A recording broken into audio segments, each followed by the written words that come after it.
Senhor, queremos mais uma vez aqui, Senhor, te agradecer por esse momento que a igreja se reúne, momento que a igreja se congrega em comunhão para ouvir a tua palavra, para prestar culto ao Senhor, para derramar as suas súplicas ao Senhor Deus, colocar todas as suas dificuldades diante do trono da graça de Deus.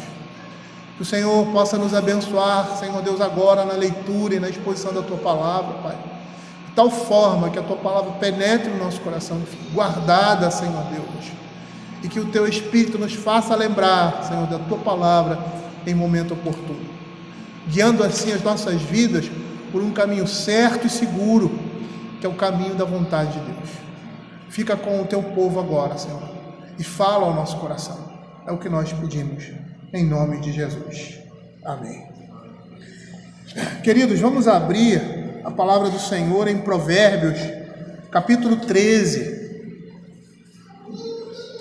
Continuando aí a exposição agora para o final dessa primeira subunidade do capítulo 13, que vai até o verso 6.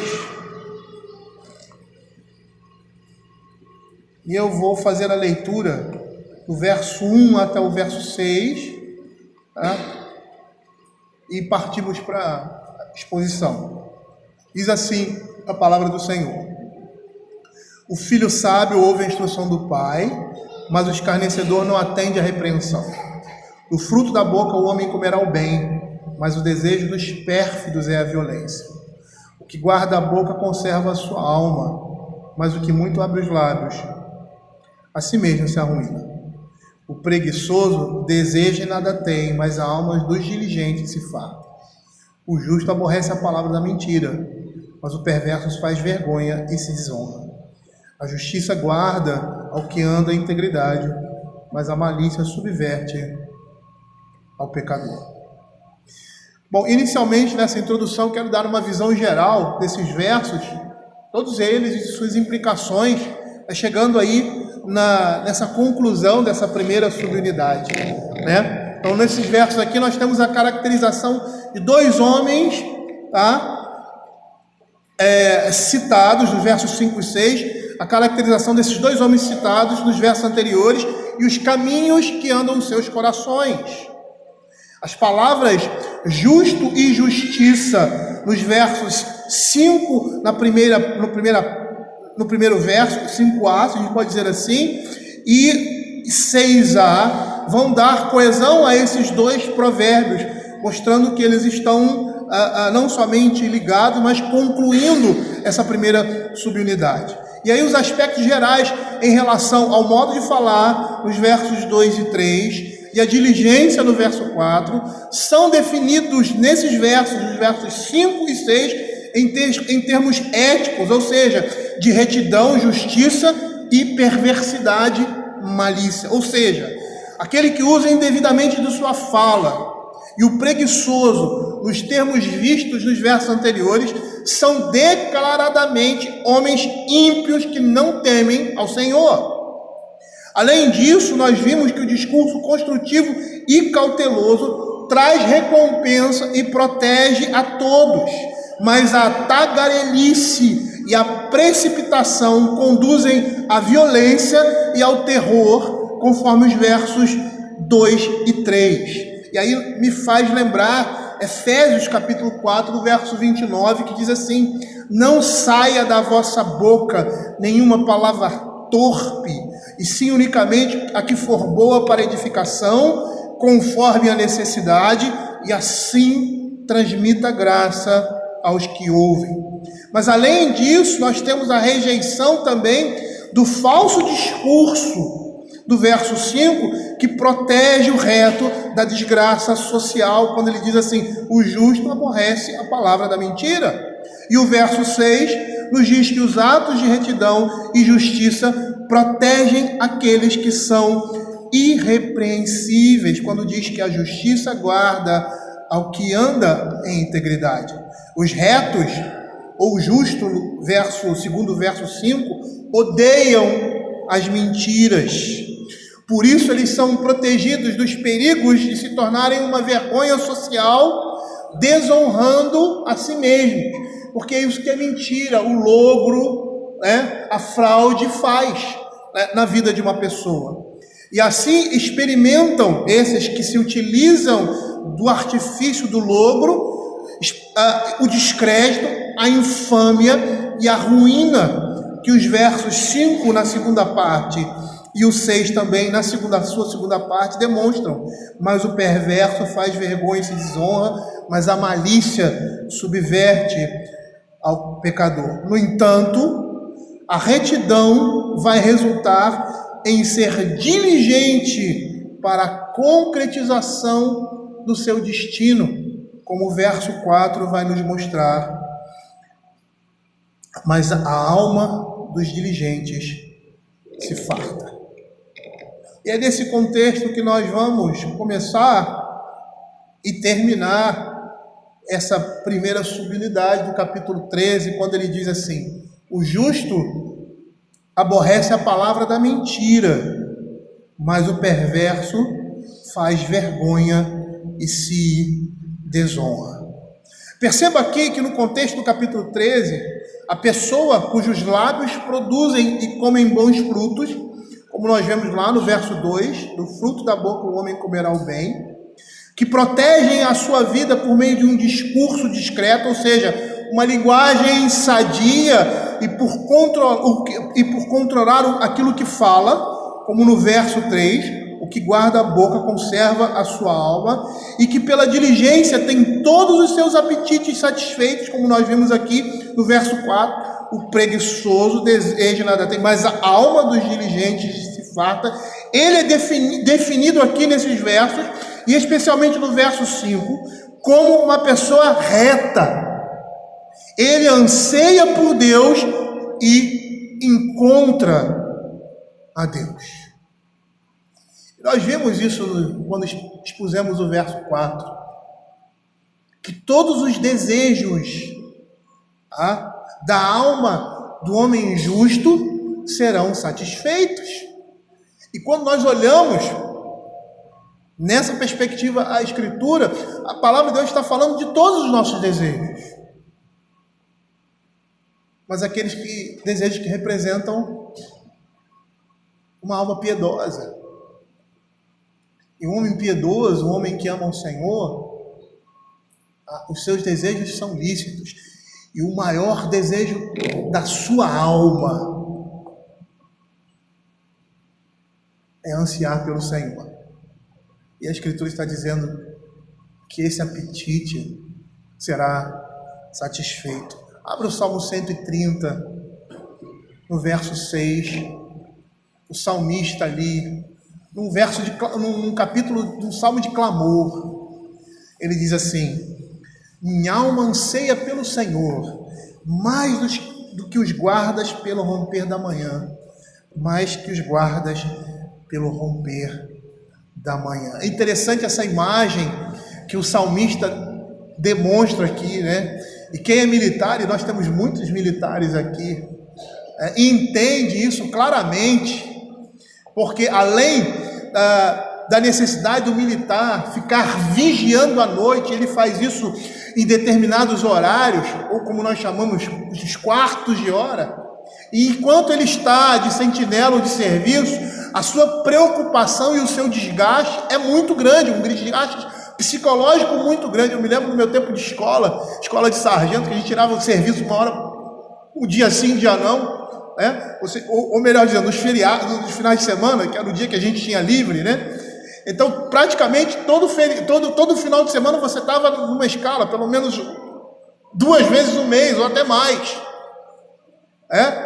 E o nosso desejo era, quando o sol começava a se pôr, que você sabia que o serviço, que aquilo que era desgastante estava acabando, estava terminando, e você ansiava, no meu contexto, no nosso contexto, ansiava ir embora para casa, estar com seus familiares, estar na igreja, estar com a sua noiva.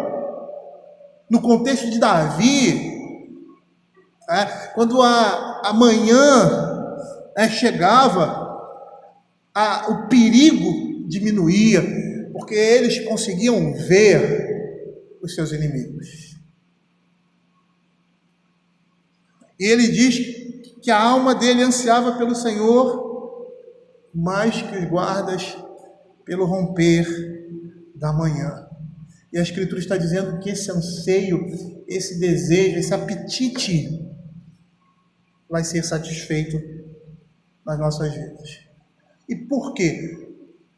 Porque o Senhor está à nossa disposição. E quando eu falo que Ele está à nossa disposição, Ele não é nosso escravo. Ou como muitas vezes nós pensamos, aquele Deus meio Papai Noel. Mas é num sentido completamente diferente.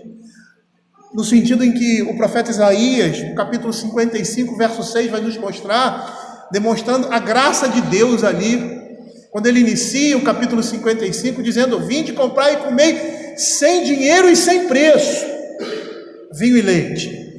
E ali era o chamado da graça de Deus, a graça que estaria sendo oferecida por meio de Cristo, ali no contexto, na confissão e no arrependimento, quando ele diz: buscai o Senhor enquanto se pode achar, invocai enquanto está perto. Os nossos anseios por Deus serão satisfeitos porque Ele está à nossa disposição. Ele está à disposição do seu povo.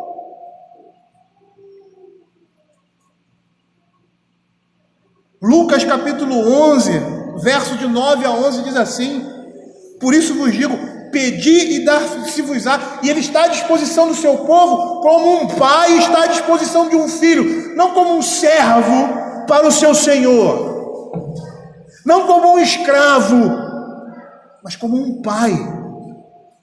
Por isso vos digo, pedi e dar-se-vos-á, buscai e achareis, batei e abrir-se-vos-á, pois todo o que pede recebe, o que busca encontra, e o que bate abre-se-lhe-á. Qual dentre vós é o pai que, se o filho lhe pedir pão, lhe dará uma pedra? Ou se pedir um peixe, lhe dará no lugar de um peixe uma cobra? Ou se lhe pedir um ovo, lhe dará um escorpião? Ora, se vós sois maus, sabeis dar boas dádivas aos vossos filhos, quanto mais o Pai Celestial dará o Espírito Santo àqueles que o pedirem. O Senhor está à nossa disposição como um pai. E por isso a palavra de Deus diz que a alma dos diligentes vai se fartar. E esse é o nosso maior desejo. E juntamente com isso as outras coisas vão vir também. Por isso que ele diz assim: buscar em primeiro lugar o reino de Deus, e todas essas coisas vos serão acrescentadas. Porque a nossa alma será saciada pelos desejos mais íntimos dos homens. Porque os nossos desejos são necessidades nossas.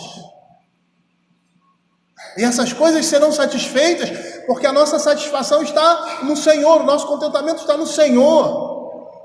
E na maneira como Ele vê esses desejos em nossa vida. Ele quer que esses desejos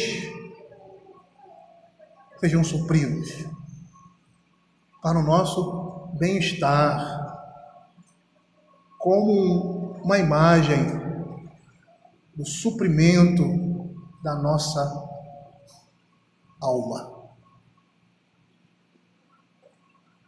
Na última exposição, nós apresentamos aqui, o texto bíblico, a comparação de um banquete, de uma mesa que o Senhor prepara para nós.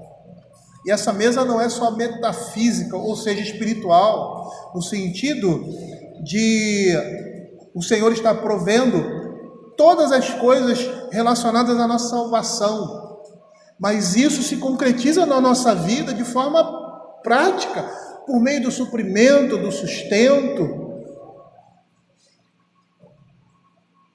por meio da procura de um cônjuge. A Bíblia está falando que a alma dos dirigentes se farta. Se o seu desejo,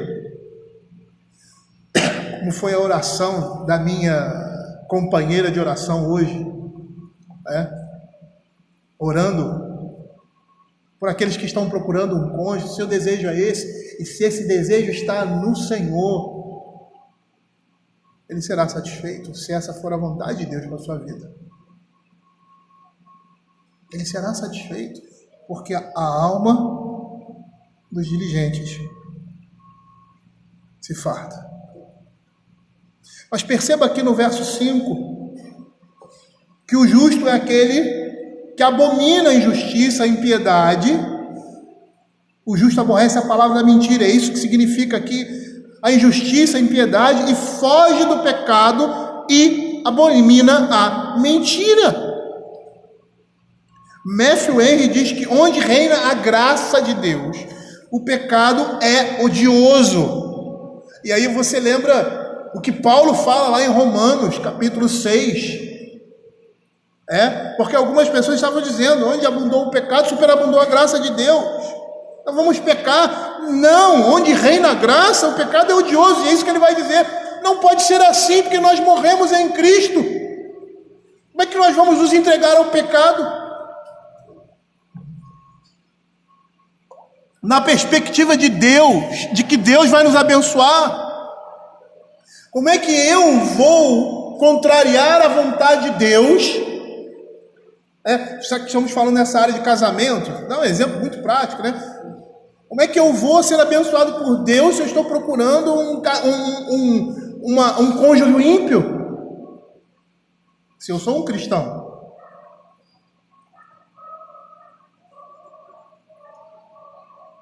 Isso é blasfemar contra Deus. Porque onde a graça de Deus se manifesta, o pecado é odioso. Veja o que a Bíblia diz a respeito disso. Abra Provérbios capítulo 30, verso 8a. O coração de um homem piedoso, de um homem justo, que abomina a injustiça, a impiedade, e foge do pecado e abomina a mentira. E nós precisamos ter um coração assim. Porque muitas vezes nós temos pecados de estimação. Abominamos determinadas coisas e somos complacentes com outras coisas. Com pecados, eu estou falando de pecados nossos. Porque dos outros ninguém suporta, né? São pecados nossos. Mas não é para ser assim. Quando essas coisas acontecem, precisamos lembrar disso. E precisamos pedir ao Senhor um coração que odeie. Às vezes aquilo que a gente ama, acho que é pecaminoso em nossas vidas. Afasta de mim a falsidade e a mentira. Esse é o desejo de um homem impiedoso. O justo aborrece essas coisas. Abra o Salmo 119, 163. Olha o que o salmista Davi vai dizer.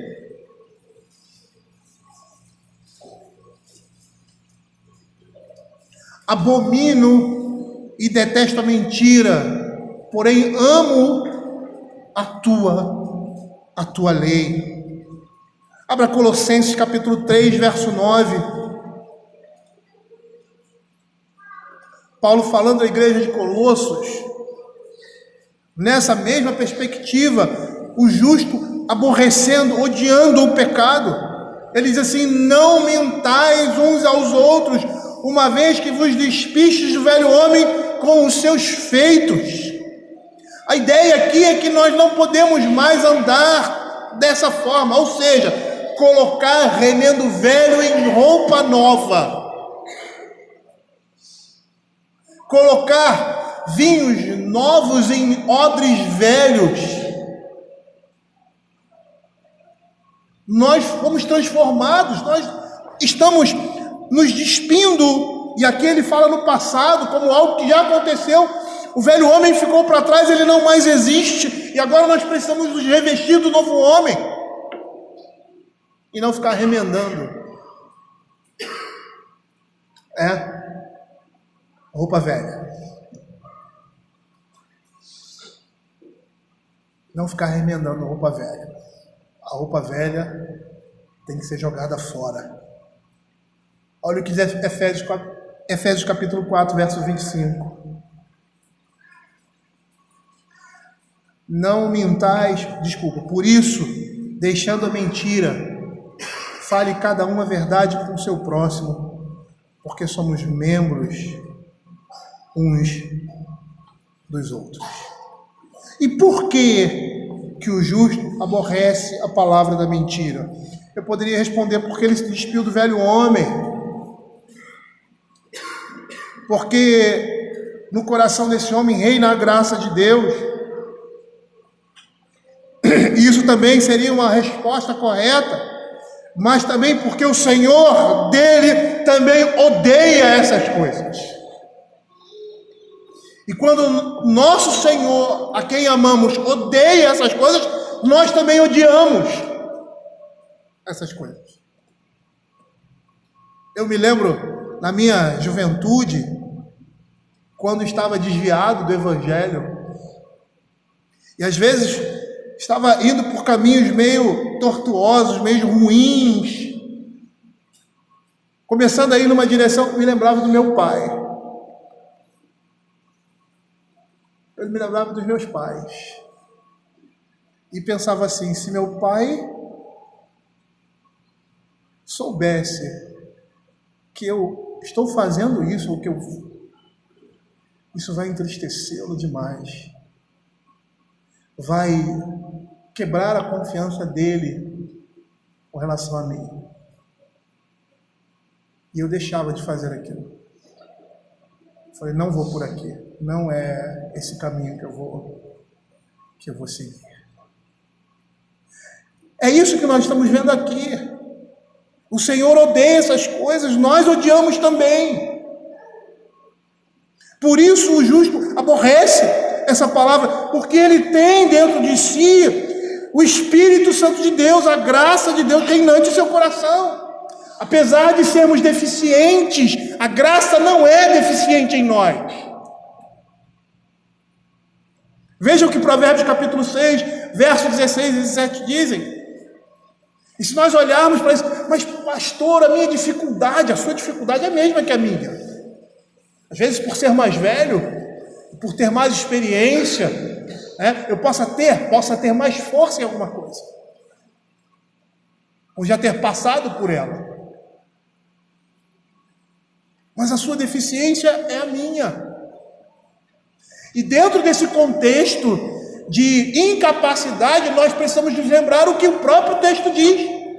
A alma dos diligentes se farta, que os nossos desejos serão cumpridos. E o diligente é aquele que luta, aquele que trabalha, aquele que emprega esforço. Nesse contexto, é aquele que vai lutar contra o pecado dele. Porque ele anseia contra o Senhor, ele anseia o Senhor. E o Senhor vai satisfazer o desejo do seu coração. Lembra o que a Escritura diz?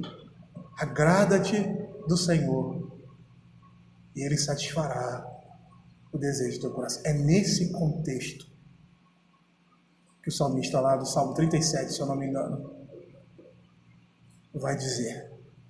Olha o que diz aqui, Provérbios capítulo 6, versos 16 e 17. 6 coisas o Senhor aborrece, a sétima a sua alma abomina: olhos altivos, língua mentirosa, mãos que derramam sangue inocente. Uma vez que o reto, o justo, ama o Senhor, e o Senhor odeia lábios mentirosos, o Senhor se compraz na fidelidade, Ele valoriza as pessoas que são beneficiadas pela verdade, e uma vez que o reto ama esse Senhor, Ele aborrece com veemência toda a palavra falsa, todo pecado. Abra comigo aí o Salmo 119, o verso 128. Olha o que a Escritura vai dizer.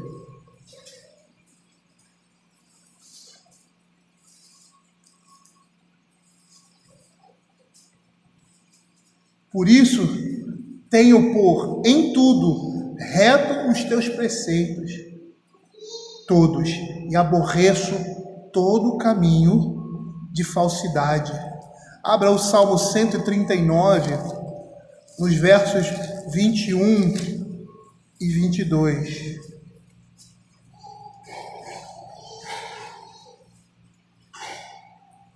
Não aborreço eu, Senhor, os que te aborrecem? E não abomino os que contra ti se levantam?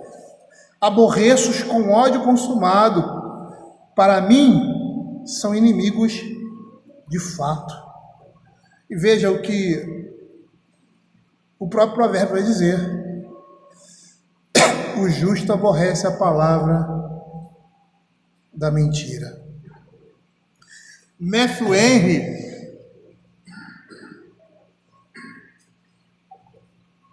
ele vai dizer o seguinte com relação a isso. Ele diz assim: é o caráter inequívoco de todo homem justo o fato que ele detesta a mentira, isto é, todo pecado, pois cada pecado é uma mentira, e particularmente o da fraude e falsidade nos negócios e no convívio. Não somente pelo fato de que ele não dirá uma mentira, mas porque ele abomina a mentira por um princípio reinante e enraizado de amor à verdade, à justiça e à conformidade com Deus. Por isso que o salmista, lá no Salmo 32, que foi o salmo que nós acabamos de ler, ele diz com essas palavras: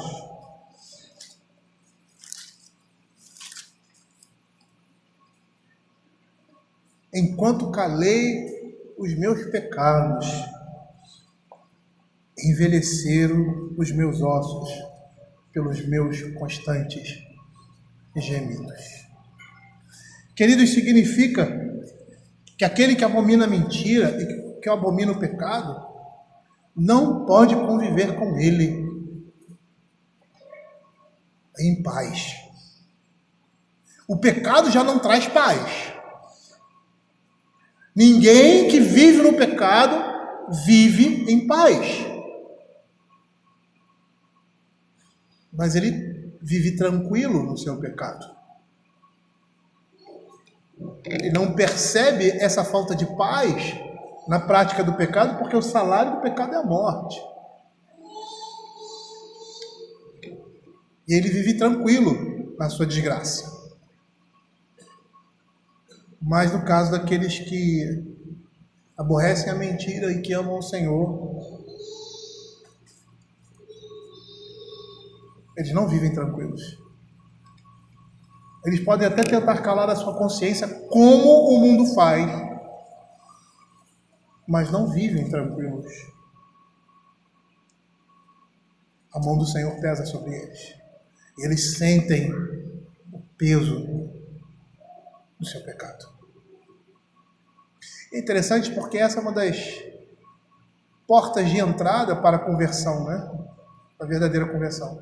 Sentir o peso do pecado.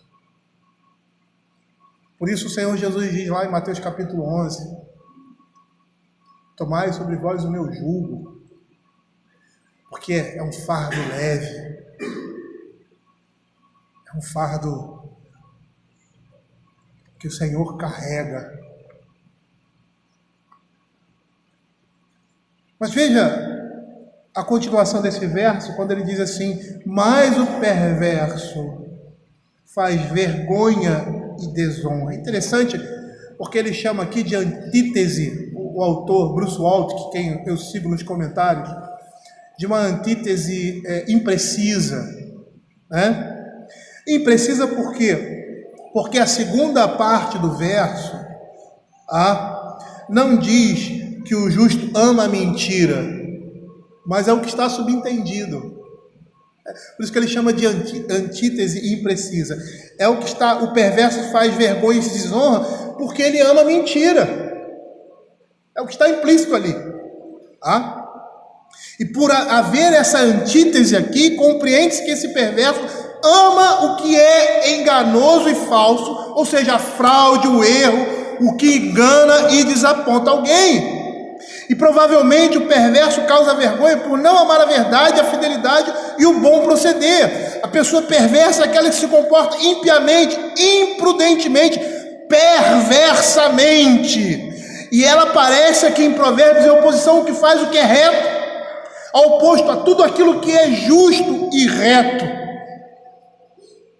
Por quê? Porque ele é negativo de pensamentos, tem palavras e ações mais, que representam um comportamento contrário, não somente ao caráter de Deus, mas hostil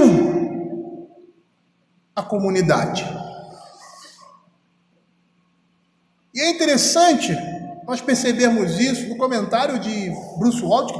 Ele bate muito nessa questão de que todos os pecados cometidos, por mais que sejam pecados contra Deus, eles afetam a comunidade. Por quê? Porque é assim que funciona. Qual é o princípio da cola aí do pessoal da fazer profissão de fé? Qual é o princípio dos 10 mandamentos? Amar a Deus e ao próximo. Quando pecamos contra Deus, afetamos o nosso próximo. Quando pecamos contra o nosso próximo, o nosso pecado, primeiramente, é contra Deus. Por isso, ele é hostil à sociedade, porque ele ama a si mesmo. E a Escritura vai nos mostrar que Deus vai assumir uma posição contra essas pessoas, contra a perversidade, pois ela é contrária à natureza divina. Lá em Provérbios capítulo 12, verso 2, ele diz assim: o homem de bem alcança o favor do Senhor, mas ao homem de perversos desígnios, ele o condena. A perversidade, o que está no coração desse homem, o seu caminho é contrário à natureza divina. E a razão pela qual existe diferença entre o justo e o perverso é que o último, perverso, segue um estilo de vida contrário às leis de Deus. Por isso, ele é caracterizado dessa forma. Abra Provérbios capítulo 17, verso 15.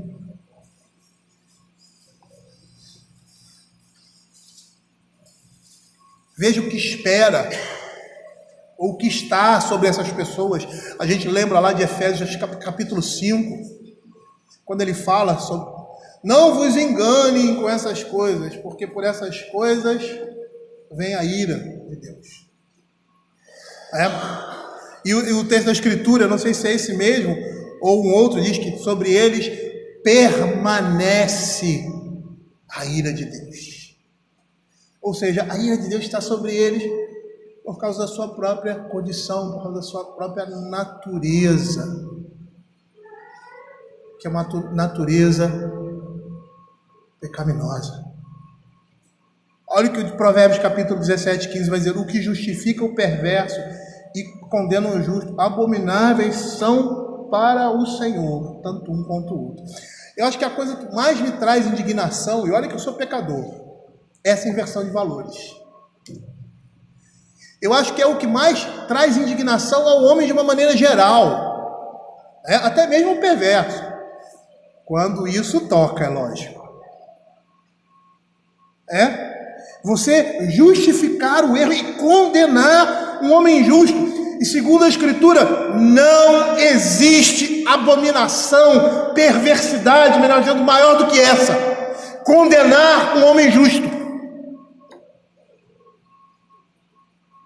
Se nós fôssemos colocar, e aí eu estou dando a minha opinião, em gradações de pecados, como o mais odioso, acho que o mais odioso de todos seria condenar aquilo que é correto. A injustiça é algo totalmente oposto ao caráter de Deus e à construção desse mundo. Por isso essas coisas nos afetam tanto, e muito mais nós que somos cristãos. E aí você pode vir dizer: mas a gente vê tanta injustiça, vemos injustiças por causa da queda. Mas isso não tira a instrumentalidade da forma como esse mundo e nós, seres humanos, animais, seres viventes, fomos construídos por meio da justiça, por meio daquilo que é justo, daquilo que é legal. Abra Jó, capítulo 32, verso 3.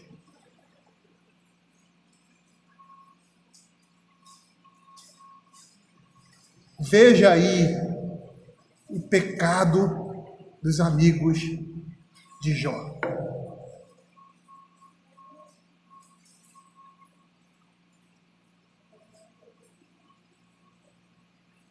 Também aí a sua ira se acendeu com seus 3 amigos, porque mesmo não achando eles o que responder, condenavam a Jó.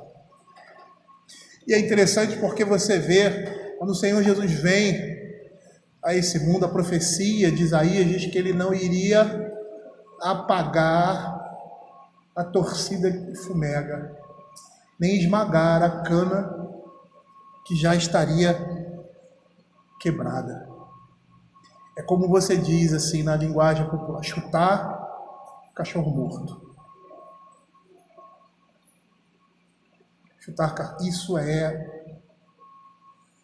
Eu me lembro, eu já comentei aqui, de um filme que eu vi, Hércules. Quem faz o protagonista, aquele The Rock, né? The Rock, acho que o nome dele é esse. E ele é enganado lá por um rei grego, a formação do povo grego, me esqueci qual era esse povo. E aí ele vai e destrói, junta um exército e destrói o seu inimigo. Na realidade, o bandido, o vilão da história era esse rei que ele estava trabalhando, mas ele não sabia disso. E aí houve aquela luta e tal, e eles são trazidos amarrados. A imagem mais ou menos aquela de Babilônia, que você vê em Abacuque. E quando eles chegam na cidade, as pessoas começam a jogar coisa podre em cima deles e tal. E aí um general vê os caras amarrados com ferros nas mãos e bota o pé na frente e ele cai no chão.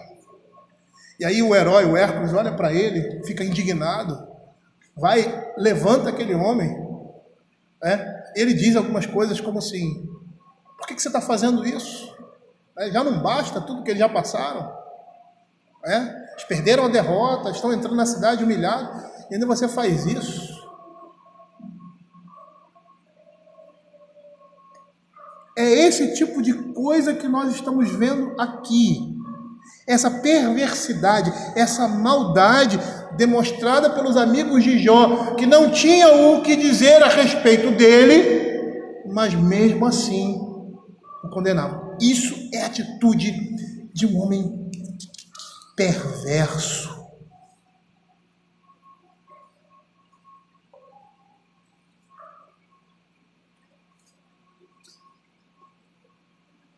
O perverso é uma pessoa cuja vaidade e egoísmo envenenam relacionamentos pessoais, destroem a sociedade, e ele se torna uma pessoa vergonhosa. Você deve ter visto isso no seu ambiente de trabalho, né? Pessoas que querem derrubar umas às outras, e muitas vezes nós vemos isso dentro da igreja. A palavra perverso, no nosso dicionário, uma vez foi traduzida, do original hebraico para português, e ela quer dizer o que revela a perversão, alguém de má índole, tendência à prática de crueldade. Criança, você já viu como criança é cruel? Criança é cruel. Ela mostra a perversidade, a maldade no seu coração, na mais tenra infância, de uma forma tão bela, tão linda, Na semana, há um tempo atrás aqui, eu falei do Davi, E quando ele era pequenininho, e era assim, ele sempre foi um docinho, ele sempre foi amável como criança, e diferente, era como diz o pernambucano, treloso, né? Os outros eram mais agitados e tal, mas Davi sempre foi um pouco diferente com relação aos sentimentos, até pelo que ele sofreu, o sofrimento que ele passava. E eu contei a história dele dar um beliscão, né, no menino e ria. Aí o seu Emi estava voltando para casa, o seu Emi falou: você esqueceu de falar daquele outra situação. Eu falei: que outra situação? Aquela situação que ele vinha da escola, e aí eu não sei como é que foi mais ou menos, o seu Emi que conta, acho que foi com ele, e aí Davi batia num garoto da escola, pequenininho, tá? Devia ser da idade de Daniel, mais ou menos, e aí um pouco mais, eu não lembro, sei que ele era bem pequeno. E aí ele, nos primeiros anos iniciais, acho que era até maternal, não era nem primeiro ano, e aí você me pergunta: por que você bate nele? Porque ele é pobre. Até parece que ele era rico, né? Porque ele é pobre. Ele batia no coleguinha sem motivo. Sem motivo. É a perversidade no coração do homem, já demonstrado na vida dos nossos filhos. Por isso a vara é tão importante, porque eles não têm entendimento. E se nós não corrigirmos, eles vão se tornar homens que não vão mais, provavelmente, às vezes nem isso, às vezes nem sempre, bater nos coleguinhas, mas vão fazer coisas piores.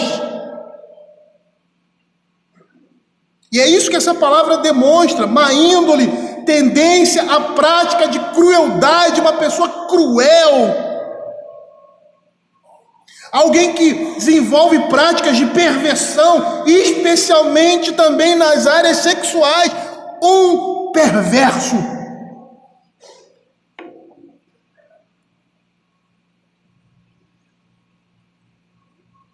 Esses homens vivem contrários à vontade de Deus.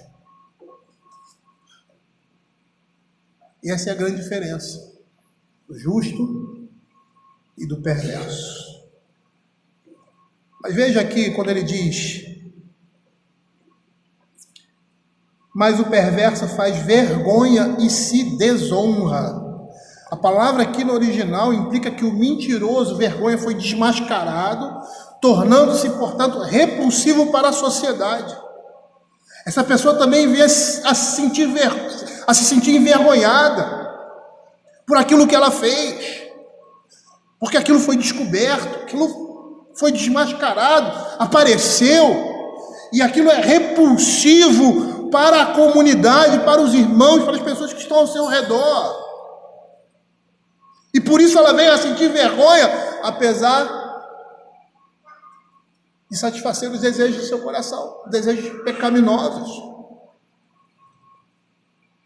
E o profeta Ezequiel descreve bem esse quadro com relação ao povo de Israel. Lá em Ezequiel capítulo 6, verso 9,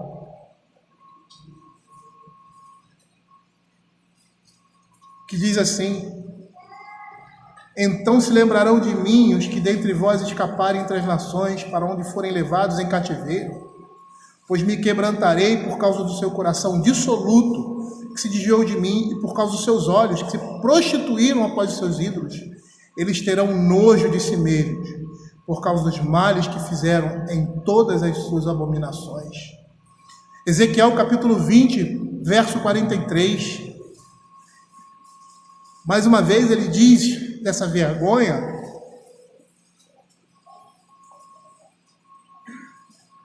que traz desonra, traz ruína. Ali vos lembrarei dos vossos caminhos e de todos os vossos feitos com que vos contaminastes, e tereis nojo de vós mesmos, por todas as vossas iniquidades que tendes cometido. E no capítulo 36 de Ezequiel, no verso 31, ele diz assim: então vos lembrarei dos vossos maus caminhos e dos vossos feitos que não foram bons.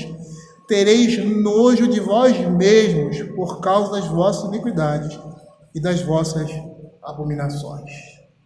E é interessante porque a desgraça pública e a vergonha pessoal ocorrem em um contexto de calamidade. Como nós estamos vendo aqui na profecia de Ezequiel, E como nós vemos também em outros profetas, como por exemplo, Isaías capítulo 1, verso 19, quando ele diz assim: se quiseres e me ouvides, comereis o melhor dessa terra, mas se recusares e fores rebeldes, sereis devorados à espada, porque a boca do Senhor o disse. Ou seja, essa desgraça pública, essa vergonha vai ocorrer num contexto de calamidade. Jeremias, por exemplo, 15, verso 9, ele diz assim: aquele que tinha 7 filhos desmaiou como para espiar a alma, pôs-se-lhe o sol quando ainda era dia e ficou envergonhada e confundida. E os que ficaram dela, os que ficarem dela, eu os entregarei à espada diante dos inimigos, diz o Senhor. E o último texto que mostra isso, no contexto de calamidade pública, de vergonha, Miqueias capítulo 3, verso 7, que diz assim: os videntes se envergonharão e os adivinhadores se confundirão. Sim, todos eles cobrirão o seu bigode, porque não há resposta de Deus. A antítese aqui, quando nós falamos de antítese impreciso, imperfeita, de forma implícita sugere que a pessoa reta não é envergonhada em um contexto social e pessoal nesse verso. Da mesma forma que a antítese implícita com relação ao primeiro verso mostra que o perverso ama o erro, ama a palavra da mentira. Aqui sugere que a pessoa reta não é envergonhada em contexto social e pessoal. Por quê? Porque ela aborrece a impiedade.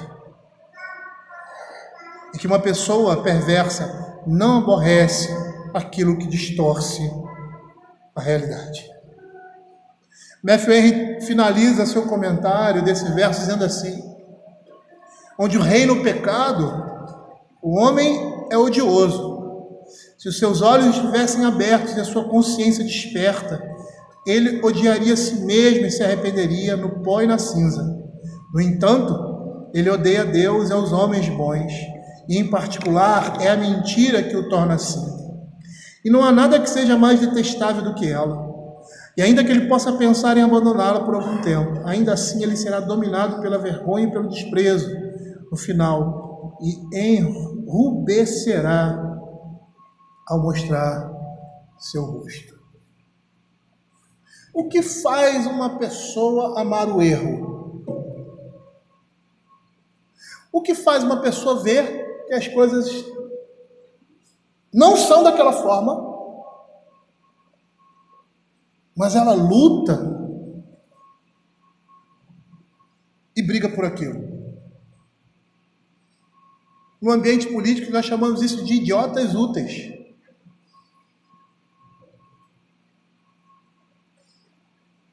Mas na vida, de uma maneira geral, eles são cegos. Cegos. Cegos. Como é que uma pessoa pode amar o erro, o pecado, e não se sentir mal com isso? O apóstolo Paulo, ele dizia o seguinte, que o mal estava na sua carne, na sua natureza pecaminosa, mas o seu espírito estava com o Senhor. E havia uma luta dentro dele. Por quê? Porque a carne desejava aquilo que o espírito odiava. Olha que interessante, a carne desejava aquilo que o espírito odiava. Paulo entendia claramente que aquilo não fazia mais parte dele, mas estava presente. Como diz John Owen, um espião contra a nossa alma, a nossa própria carne. E por que havia essa luta, essa mortificação com relação ao pecado, esse descontentamento consigo mesmo no que se refere àquilo que é pecaminoso? Porque o Espírito de Deus habita e está fazendo uma transformação. E por mais que Paulo fosse quem fosse, o que ele diz? O que ele fala de si mesmo? Prossigo para o alvo. Eu não alcancei a perfeição. Prossigo para o alvo. Para o prêmio da minha soberana vocação.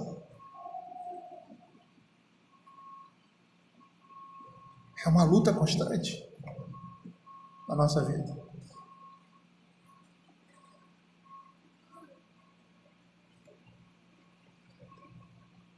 Mas eu quero dizer uma coisa para você de forma geral. Esse estilo de vida perverso não é irreversível, ele pode ser mudado basicamente mediante confissão.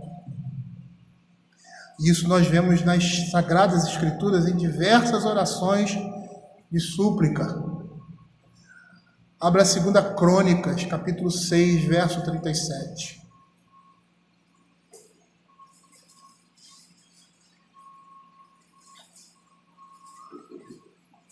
Olha o que diz.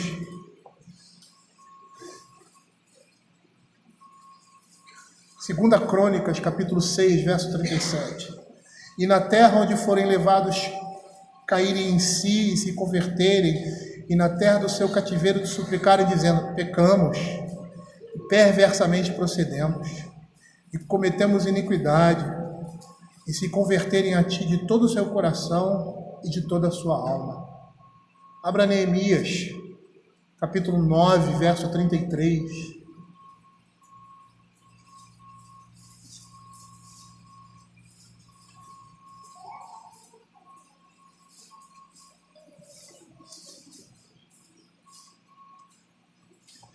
Porque tu és justo em tudo quanto tem vindo sobre nós, pois tu fielmente procedeste, e nós, perversamente.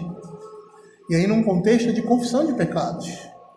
Abra o Salmo 106, verso 6.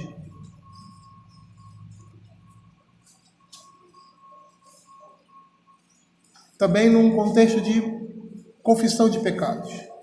Pecamos como nossos pais, cometemos iniquidade, procedemos mal. E o último texto, Daniel capítulo 9, verso 5, também num contexto de confissão de pecados. Ele diz assim: é o povo de Deus. Daniel aqui, ele está como aquele que intercede pelo povo de Deus. Aqui há um tipo de Cristo. Em toda e qualquer intercessão profética no Velho Testamento, há um tipo de Cristo ali. Porque é isso que ele faz. E essa intercessão, ela continua no céu. E ela só é possível por quê? Porque ele morreu pelos seus. E por isso que ele diz: aqueles aos quais o Pai me deu, não vão lançar fora. Porque o sacrifício dele é perfeito. Por isso ele diz: aquele que começou a boa obra vai completá-la. E a sua intercessão é ouvida. É a intercessão do Filho que pagou o preço para o Pai. Imagine você, como pai, você tem um filho que você ama, um filho amado. Todos os filhos são, né? Um filho amado. E aí esse filho tem um amigo chegado. E esse amigo peca contra você. Faz alguma coisa que o faz estar em dívida. E aquela pessoa, ela não tem condições de pagar aquele erro ou de restaurar aquela situação. Porque é uma situação difícil, vai depender muito de esforço. De repente até a própria vida da pessoa. E aí esse filho que você ama, que ama esse amigo, faz tudo o que ele deveria fazer.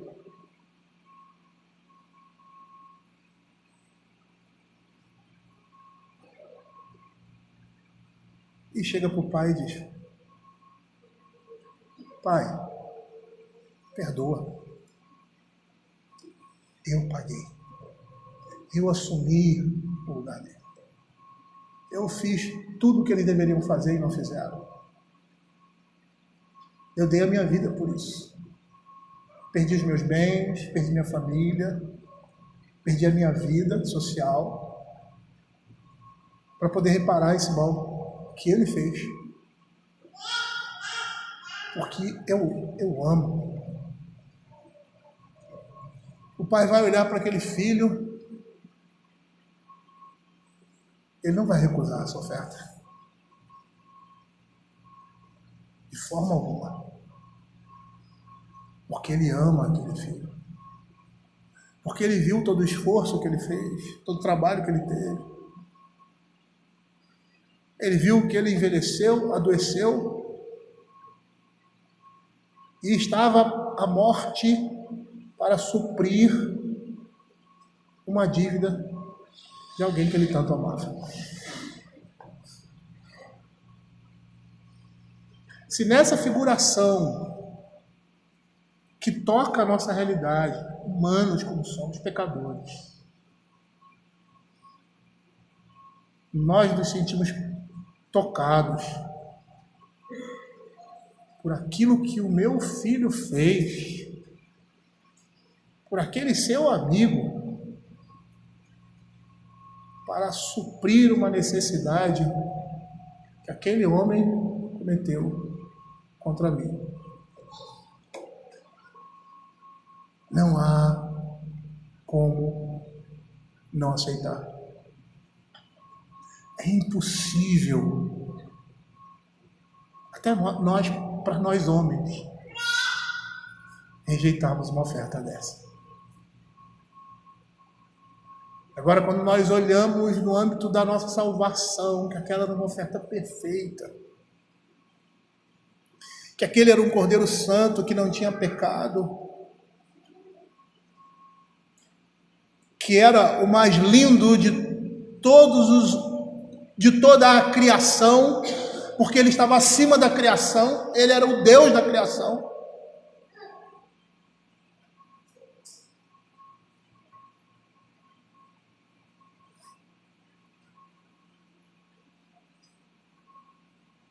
É impossível Deus não aceitar isso, porque ele mesmo assim ordenou. Se nós que somos maus sabemos dar boas dádivas aos nossos filhos,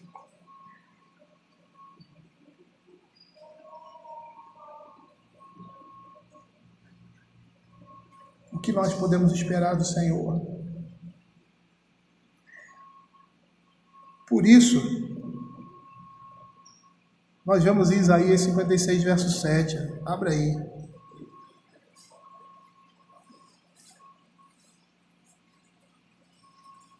O convite da graça de Deus sendo oferecida ao homem perverso.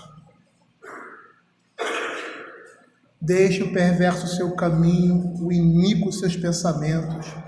Converta-se ao Senhor, que se compadecerá dele, e volte-se para o nosso Deus, porque é rico em perdoar.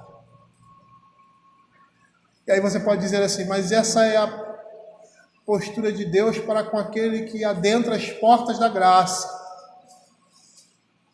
E aqueles que estão já debaixo dessa graça e decaíram dela, como a nossa confissão de fé diz, que o crente pode decair da graça de Deus.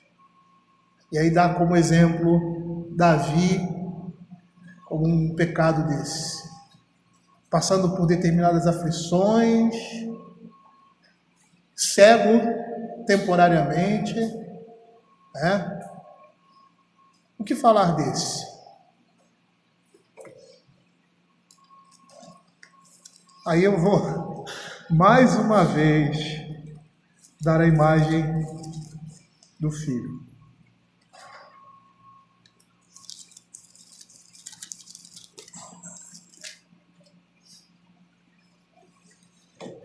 Eu não sei vocês, mas eu jamais rejeitaria uma oferta de um filho.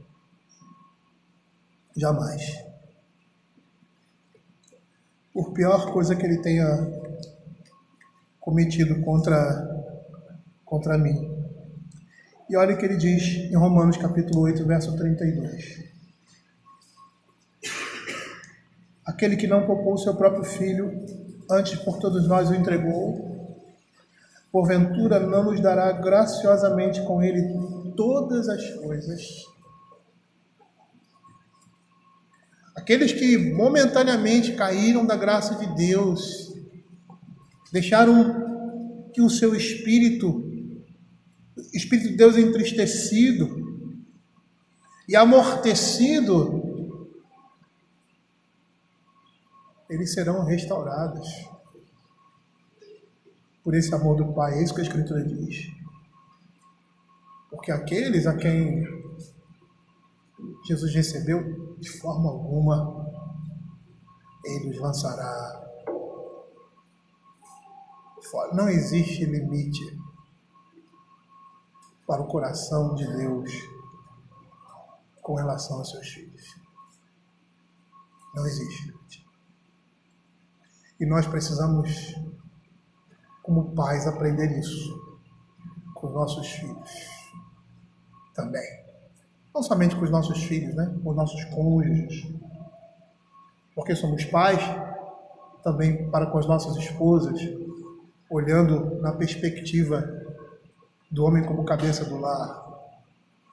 Né? Lógico que num sentido diferente. Não deve haver limites no coração de um homem que ama o Senhor. Da mesma forma como não há limites no coração de Deus para aqueles a quem Ele ama. Vamos orar? Vamos. Senhor Deus Pai Todo-Poderoso, mais uma vez queremos te agradecer pela Tua palavra e perceber, ó Senhor Deus, que há uma porta estreita, um caminho apertado, que é o caminho que conduz para a vida. E essa porta está aberta para todos nós, por meio de Cristo Jesus, daqueles a quem Ele escolheu, a quem Ele decidiu amar. Te agradecemos por isso, Senhor, porque reconhecemos que não somos merecedores. E te pedimos, ó Pai, que o Senhor esteja nos aperfeiçoando. Quando olhamos essas coisas, com relação a Deus, com relação ao nosso relacionamento com Deus, isso necessariamente vai impactar a nossa vida com o nosso próximo, com aquela pessoa que está ao nosso lado. Porque o Evangelho, Senhor da graça de Deus, extravasa, Senhor Deus, e ultrapassa os limites do nosso egoísmo. E que o Senhor tenha misericórdia de nós, ó Pai, para que possamos escolher o caminho correto, o caminho da justiça, o caminho da retidão, e termos, ó Senhor Deus, aversão ao pecado, aborrecer ao pecado e amar a justiça que provém da fé em Cristo Jesus. Fica com o teu povo, Pai, é o que nós pedimos. Fala ao nosso coração através da tua palavra. Guarda-nos, ó Pai, debaixo do teu braço paternal. É o que nós te rogamos, Senhor, em nome de Jesus. Amém.